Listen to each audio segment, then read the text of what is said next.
Welcome to episode 2 of 10 Days in 10 Minutes. This is a show where I recap the last 10 days in under 10 minutes. I have to say I was looking forward to taping this show because so much happened this week. I felt like I had a lot to choose from. So let's get the least interesting thing out of the way first. Last Thursday, basketball player Lebron James used a 1-hour ESPN special called LeBron's decision to announce that he'd be leaving the Cleveland Cavaliers to join his sisters Chloe and Courtney in Miami. The answer to the question everybody wants to know. LeBron, what's your decision? In this fall, man, this is very tough. In this fall, I'm going to take my talents to South Beach and join the Miami Heat. Miami Heat. That was the conclusion you woke up with this morning. That was the conclusion I woke up with this morning. Why? That didn't sound rehearsed at all.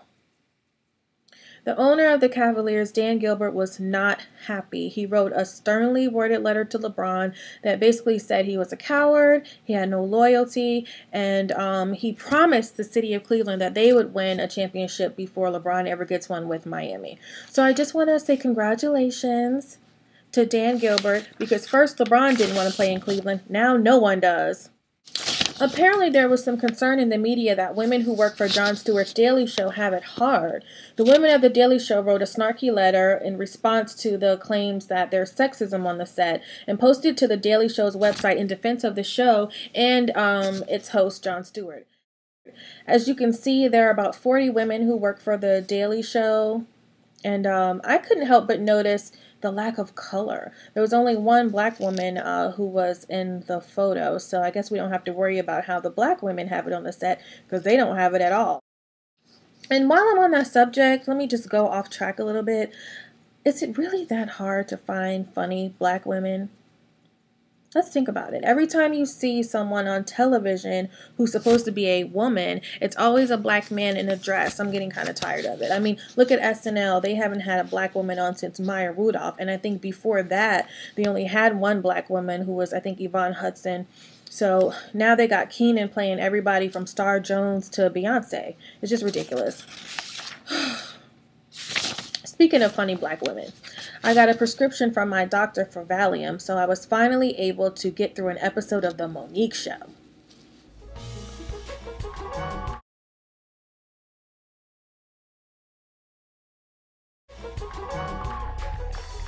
Welcome back, my babies. Here to perform her sassy new single, Sponsor, with a surprise guest. Put your hands together for Tiara Marie!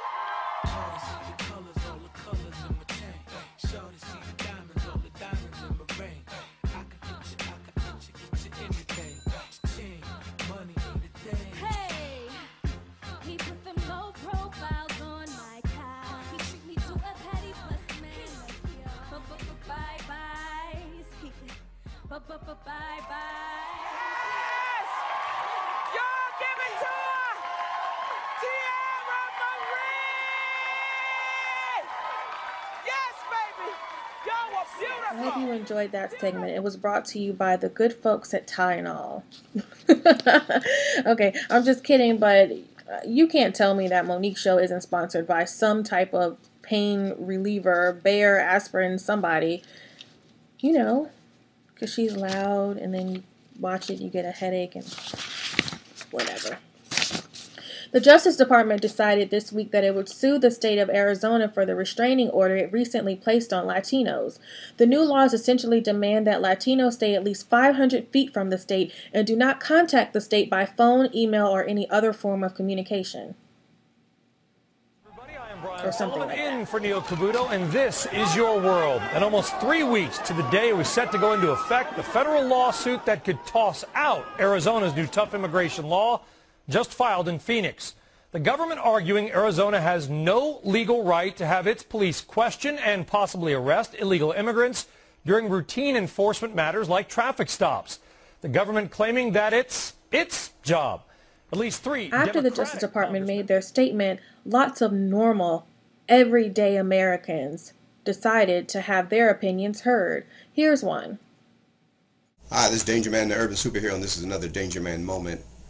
Well, today,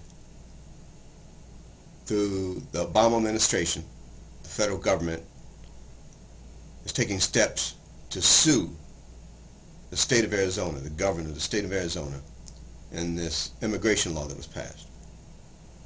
And I'm not trying to get into the politics of it, because that's not what I'm about. I'm more about the safety of the people, the children. Arizona is the #1 kidnap capital in the United States now. People are getting kidnapped at an alarming rate. By people like you?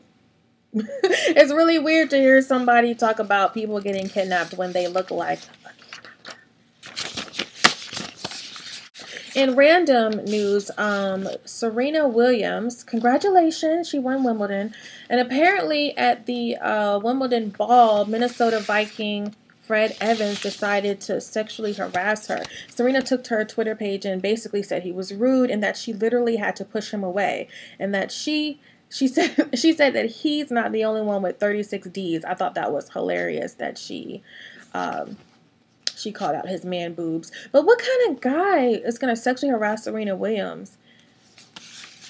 What a moron. And also this week, I was really disappointed to see that Michael Vick is in trouble once again. Well, let's not say he's in trouble, but he was near trouble and might be in more trouble. Virginia police have ruled out Michael Vick as a suspect in a shooting after his birthday bash, but it's still unclear how the latest incident will fly with the Philadelphia Eagles. Even though Michael Vick may be completely exonerated by police for this latest incident, he still may face a stiff penalty from the NFL or the Eagles if they feel he exercised bad judgment by hosting a public birthday party. A man was shot following the Eagles quarterback's birthday bash on June 25th. Vick's attorney identified the victim as his client's co-defendant in the federal dogfighting case. Police said they know who opened fire near Virginia Beach nightclub, but the shooter will not be charged at this time because the victim hasn't cooperated with investigators. The victim was treated at a hospital and released the following day. Officials have said Vick was not the shooter. But here's my issue with Michael Vick. He's engaged, he has 2 children, and he's been given a whole new lease on life, a second opportunity to prove himself. And I think that he should be doing what other men who are engaged or married and have kids do on Friday night. He should be eating Chinese food, watching TV, and going back and forth between loving his life and wanting to commit suicide. I don't know what makes him think he's so special. I just want to say thank you for watching the show this week. Of course, there'll be another episode next week where I do another recap.